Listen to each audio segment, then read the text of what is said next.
कुछ लोग भाजपा की डबल इंजन सरकार का मुकाबला नहीं कर पा रहे हैं। ये लोग अपने समय की लूट खसोट और भ्रष्टाचार पर जवाब नहीं दे पा रहे हैं। अचानक उन्हें उत्तराखंड की संस्कृति भी याद आने लगी है। जिन लोगों को देश की विरासत कभी समझ नहीं आई, जिन लोगों ने कभी मां भारती की रक्षा के लिए मरने मिटने वालों का सम्मान नहीं किया, वो आज संस्कृति की बातें कर रहे हैं। अरे इतने सालों तक राज किया। मेरे इस क्षेत्र में लाखों बंगाली परिवार रहते हैं। बंगाली परिवारों ने जिंदगी अपनी यहां लगा दी है। लेकिन देखिए, हिंदुस्तान के लोग भी ये सुनकर के हैरान हो जाएंगे। आजादी के बाद से लेकर के हमारे बंगाली भाई बहन यहां रहते हैं, लेकिन उनके पहचान पत्र में एक लिखा हुआ रहता था, पूर्वी पाकिस्तान, पूर्वी पाकिस्तान। आजादी के इतने सालों के बाद भी मेरे बंगाली भाई, उनको मैं मां भारती का बेटा हूं, ये हक पाने के लिए लड़ते रहना पड़ा। मैं धामी जी की सरकार को बधाई देता हूं कि उन्होंने मेरे बंगाली भाइयों के इस हक को स्वीकार किया और पूर्वी पाकिस्तान जो लिखा गया था पहचानों में, उसको हटाने का काम कर दिया। भाइयों बहनों, इन लोगों ने आज संस्कृति याद आ रही है, विरासत याद आ रही है। अरे जरा देखो, हमारे गुरुओं ने हमें कितनी बड़ी शिक्षा दी है। गुरु गोविंद सिंह जी ने आदर्शों के लिए, मूल्यों के लिए कितना बड़ा बलिदान दिया। वीर साहिबजादों का बलिदान हिंदुस्तान के बच्चों बच्चों को आने वाली सदियों तक प्रेरणा देने की ताकत रखता है, लेकिन उसे भी भुला दिया गया। उन्हें वीर साहिबजादों का बलिदान भी कभी नजर नहीं आया। ये भाजपा की ही सरकार है जिसने 26 दिसंबर को वीर बाल दिवस घोषित किया है। मैं इन लोगों से पूछना चाहता हूं, क्या तुष्टीकरण के लिए यूनिवर्सिटी की स्थापना देवभूमि की संस्कृति को ताकत देने वाली है? क्या मां गंगा का अपमान, देवभूमि की संस्कृति का अपमान, क्या आप लोग सहन करेंगे? ये अपमान सहन करेंगे?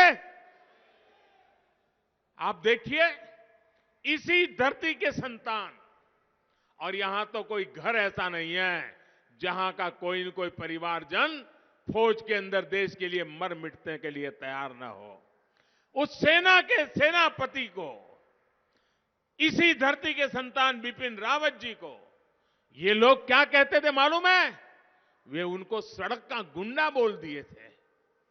सेना के जवान का ये अपमान, ये सिर्फ बिपिन रावत का अपमान नहीं है। सेना के यूनिफॉर्म को अगर आप सड़क का गुंडा कहते हो, मेरे उत्तराखंड का एक एक नौजवान जो सेना में है, उन हर एक दिल को चोट पहुंचाते हो, उनके परिवारजनों के दिल को चोट पहुंचाते हो। जो लोग उत्तराखंड की पहचान को ही खत्म करने के लिए साजिश कर रहे हैं, वो लोग उत्तराखंड की संस्कृति की सबसे बड़ा खतरा है।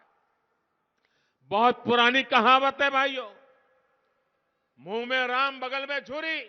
और ये तो लोग ऐसे हैं कि उनके मुंह में कभी राम तो निकलता ही नहीं है, लेकिन उत्तराखंड को नुकसान पहुंचाने के लिए वो कोई कसर बाकी नहीं छोड़ेंगे। और अपने अभी सुना होगा, ये कांग्रेस ये अब भारत को भी राष्ट्र मानने के लिए तैयार नहीं है। बताइए, आप मुझे बताइए, उत्तराखंड की इस वीर धरती के घर घर से सेना में नौजवान जाते हैं, देश की हिफाजत के लिए जाते हैं, देश के लिए मर मिटने के लिए जाते हैं। वो सिर्फ उत्तराखंड की सीमाओं पर नहीं बैठते, वो हिंदुस्तान के किसी भी कोने में जाते हैं। नॉर्थ ईस्ट हो गया तो उसके वहां दिखेंगे, जम्मू कश्मीर देखो तो वहां दिखेंगे, लेह लद्दाख देखो तो वहां दिखोगे, गहरे समंदर में देखोगे तो मेरे उत्तराखंड के नौजवान दिखेंगे। भाइयों बहनों, हिंदुस्तान का कोई कोना ऐसा नहीं है, हिंदुस्तान की सीमा का कोई क्षेत्र ऐसा नहीं है जिसकी रक्षा में कहीं ना कहीं मेरे उत्तराखंड का नौजवान न हो, हमारे उत्तराखंड की बहन बेटियां न हो। उत्तराखंड की माताओं की दशकों की तपस्या को नकार देने का अधिकार इन कांग्रेसियों को किसने दिया?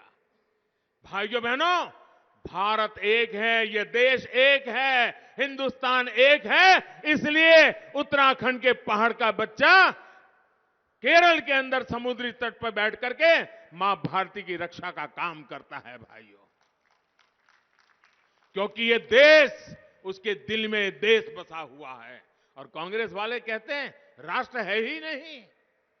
जो लोग भारत को राष्ट्र ही नहीं मानते हो, राष्ट्र की भावना का अपमान करते हो, राष्ट्र के लिए शहीद होने वाले वीरों का अपमान करते हो, वो लोग उत्तराखंड को तबाह करने के इरादे से यहां आए हैं।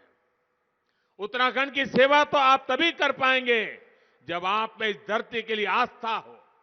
ये आस्था भाजपा को है। ये धरती हमारे ऋषि मुनियों की धरती है।